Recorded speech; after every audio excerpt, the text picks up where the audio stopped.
HSC 26 আগামী 6 তারিখ তোমাদের ফাইন্যান্স ফার্স্ট পেপার পরীক্ষা। তো ফাইন্যান্স ফার্স্ট পেপার পরীক্ষা অনেকের কনফিউশন থাকে যে তোমরা 7টা সৃজনশীল 7টায় কি ম্যাথ আনসার করবা নাকি থিওরি আনসার করবা।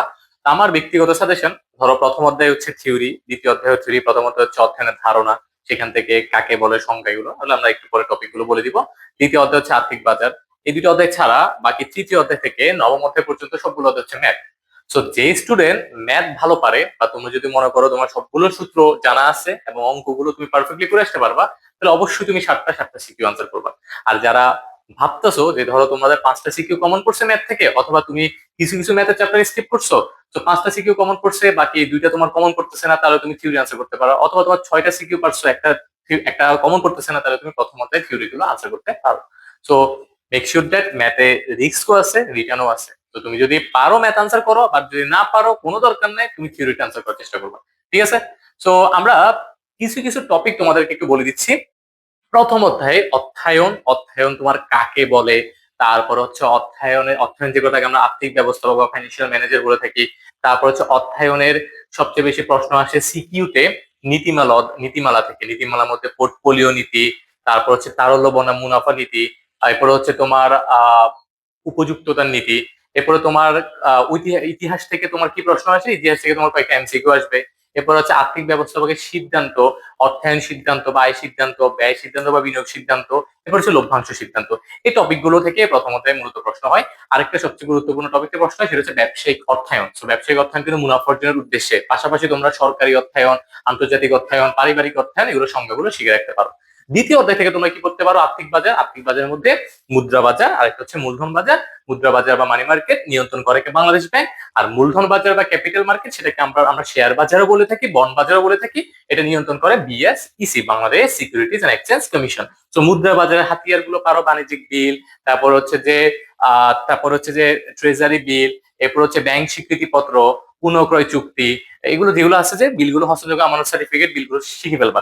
এরপরে মূলধন বাজারে হাতিয়ার গুলো তোমরা মনে রাখতে পারো, শেয়ার, বন্ড, ডিবেঞ্চার। এবার শেয়ারের মধ্যে সাধারণ শেয়ার, অগ্রাধিকার share, bonus share, right share, share গুলো প্রকারভেদ। কোয়েশ্চেন করবে, এমসিকিউ তো অবশ্যই আসবে এই চ্যাপ্টার থেকে, কিন্তু কোনটি মুদ্রা বাজারের হাতিয়ার, অথবা কোনটি মুদ্রা বাজারের হাতিয়ার নয়, কোনটি মূলধন বাজারের হাতিয়ার, অথবা কোনটি মূলধন বাজারের হাতিয়ার নয়। এরপরে তোমরা শেয়ার মার্কেটের মধ্যে প্রাইমারি মার্কেট, যেখানে আইপিও ছাড়া হয়, সেকেন্ডারি মার্কেট, যারা জনগণ নিজেরা শেয়ার ক্রয় করে আবার বিক্রি করে। এরপর হচ্ছে তোমার OTC market, over the counter market. এই মার্কেট গুলো নিয়ে একটু আইডিয়া নিয়ে যাও। আরেকটা টপিক পড়ে যেতে পারো, সেটা হচ্ছে মানি লন্ডারিং। মানি লন্ডারিং এর 3টা ধাপ আছে, placement, layering, integration. So placement, layering ধাপে কিন্তু অর্থের অবৈধ পথে টাকা, অর্থের উৎসটা গোপন করা হয়। তো এই জিনিসগুলো তোমরা একটু এমসিকিউ পারপাসে শিখে যেতে পারো, তোমাদের সিকিউ তো আসবে। তৃতীয় অধ্যায় আসো, অর্থের সময়মূল্য। তৃতীয় অধ্যায় কেউ স্কেপ করিও না। তৃতীয় অধ্যায় অর্থের সময়মূল্য থেকে অবশ্যই 2টা সিকিউ তোমরা আনসার করতে হবে, বা 2টা সিকিউ পাবা। এবার তুমি যদি তৃতীয় অধ্যায় কনফিউশন থাকো, তুমি একটা সিকিউ করো, সমস্যা নাই, তোমার অপশন আছে 11 থেকে 7টা সিকিউ আনসার করতে হচ্ছে। তবে তৃতীয় অধ্যায় যদি কেউ ভেবে থাকো যে আমি তৃতীয় অধ্যায় ছাড়া পরীক্ষা দিতে যাব, তাহলে তুমি ভাই ভুল করতেছো। তৃতীয় অধ্যায় অবশ্যই পড়িও। এরপরে তৃতীয় অধ্যায়ে অর্থের সময়মূল্য থেকে আমরা কি থিওরি পড়তে পারি, বাট্টাকরণ কাকে বলে, চক্রবৃদ্ধিকরণ কাকে বলে, এরপর হচ্ছে তোমার সরল সুদ, চক্রবৃদ্ধি সুদ, প্রকৃত সুদ, এরপর হচ্ছে রুল 72, রুল 69। এরপরে তোমরা অ্যানুইটি কাকে বলে, সাধারণ অ্যানুইটি কাকে বলে, অগ্রিম অ্যানুইটি কাকে বলে, এগুলো সংজ্ঞাগুলো অনেক সহজ। ঠিক আছে? এরপরে তোমরা ম্যাথের ক্ষেত্রে কিস্তিওয়ালা ম্যাথ শিখে যাও, ওখান থেকে একটা সৃজনশীল আসবে, ঋণ পরিশোধ সূচিটাও তোমরা দেখে যেতে পারো। এরপর বাকি রুল 72 থেকে তোমার এমসিকিউ আসতে পারে, রুল 69 থেকে এমসিকিউ গুলো আসতে পারে। এমসিকিউ তে তোমার বছর দিবে না, অথবা তোমার সুদের হার দিবে না, এগুলো বের করতে বলতে পারবে। তাহলে অধ্যায় 3 থেকে এগুলো টপিক গুলো। অধ্যায় 4 থেকে তোমার আর্থিক বিশ্লেষণ থেকে তোমার ব্রেক ইভেন পয়েন্ট, যেগুলো হিসাব বিজ্ঞান দ্বিতীয় পত্র অধ্যায় 10-এ আছে। তো ব্রেক ইভেন পয়েন্টের ম্যাথটা অবশ্যই দেখে যাবা, ব্রেক ইভেন পয়েন্টের ম্যাথটা আসার সম্ভাবনা অনেক বেশি। এবার হচ্ছে নগদ প্রবাহ বিবরণী, ইজি আছে, নগদ প্রবাহের একটা ছক দেখে যাবা পরোক্ষ পদ্ধতিতে, যেগুলো এমসিকিউর জন্য তোমাকে কাজে দিবে, কিন্তু সিকিউ আসলে ব্রেক ইভেন পয়েন্ট থেকে আসার সম্ভাবনা অনেক বেশি।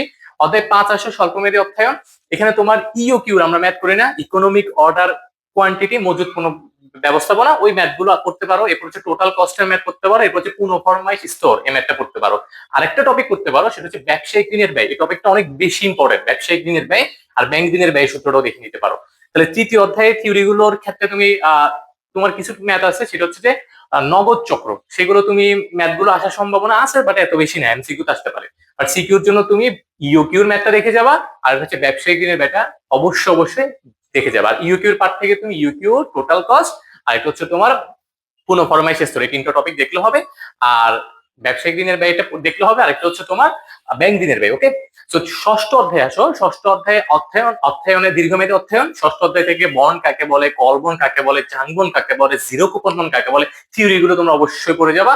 আর ষষ্ঠ অধ্যায়ের ম্যাথ হচ্ছে, ম্যাথ গুলো অনেক সহজ। তিনটা ম্যাথ থাকে তোমার বন্ডের ভ্যালু বের করা, সাধারণ বন্ড, জিরো কুপন বন্ড, চিরস্থায়ী বন্ড, আর বাকি তিনটা ম্যাথ থাকে ওয়াইটিএম, ওয়াইটিসি, সিওয়াই। তো ষষ্ঠ অধ্যায় পড়ে যাবা। ষষ্ঠ অধ্যায়ের সাথে লিঙ্ক করে তোমরা সপ্তম অধ্যায় পড়তে পারো মূলধন ব্যয়। মূলধন ব্যয়ের মধ্যে সাধারণ শেয়ার মূলধন ব্যয় সূত্রগুলো দেখতে পারো, অগ্রাধিকার শেয়ার মূলধন ব্যয় সূত্রগুলো দেখতে পারো, তারপর হচ্ছে বন্ড বা ডিবেঞ্চারের মূলধন ব্যয় সূত্রগুলো দেখতে পারো, আর একটা হচ্ছে সংরক্ষিত মুনাফার মূলধন ব্যয় সূত্রটা দেখতে পারো। তারপরে তোমাকে ডাব্লিউএসিসি মান বের করতে বলবে। এখান থেকে তোমার সাধারণ শেয়ারের মূলধন ব্যয়ের সূত্রটা সবচেয়ে বেশি আসে, D01+G, যেটাতে আমরা বলি ওই লভ্যাংশ বৃদ্ধি পাই। তারপর হচ্ছে আমরা যেটা ব্যয়টা বের করি, ওকে। আবার সিএপিএম মডেল অনুযায়ী সূত্রগুলো আসে।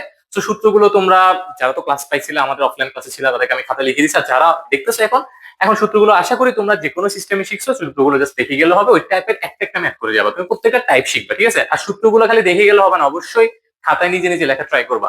অধ্যায় সাথে তোমার থিওরি ক্ষেত্রে মূলধন ব্যয় কাকে বলে, তারপরে সাধারণ শেয়ার, অগ্রাধিকার শেয়ার রিলেটেড কাকে বলে, এই টাইপের থিওরি গুলো আসবে। এরপরে একটা থিওরি আসতে পারে সংরক্ষিত মুনাফারই কোনো ব্যয় আছে, উত্তর হচ্ছে আছে, সেটা হচ্ছে সুযোগ ব্যয়ের মতো, ওকে। এরপর হচ্ছে তোমার ফ্লোটেশন কস্ট কাকে বলে, অথবা ভাসমান ব্যয় বা উত্তোলন ব্যয় কাকে বলে, ওদের সাথে থিওরি গুলো। এরপর আসে অধ্যায় 8। অধ্যায় 8 আমরা 9-10 হালকা পাতলা আইডিয়া আছে, বাট ইন্টারে আমরা এনপিভি শিখছি, আইআরআর শিখছি, তারপর হচ্ছে তোমার প্রফিটেবিলিটি ইন্ডেক্স, মুনাফা অর্জন ক্ষমতা, আর 9-10 আমরা গড় মুনাফার হার পেবে। এই ম্যাথ গুলোই শিখবা। আর তবে এনপিভি আসার সম্ভাবনা অনেক বেশি, কারণ এনপিভি তোমার প্রশ্ন করবে, আর এনপিভির সাথে তোমার যদি প্রশ্ন কঠিন করতে চায়, আইআরআরও দিতে পারে। তো তোমরা এনপিভি বের করে শিখে নিবা কিভাবে কর পরবর্তী নিট মুনাফার সাথে অবচয়, ভগ্নাংশ মূল্য, কার্যকরী মূলধন এগুলো যোগ করে আমরা কর পরবর্তী নগদ আন্তঃপ্রবাহ পেয়ে যাব।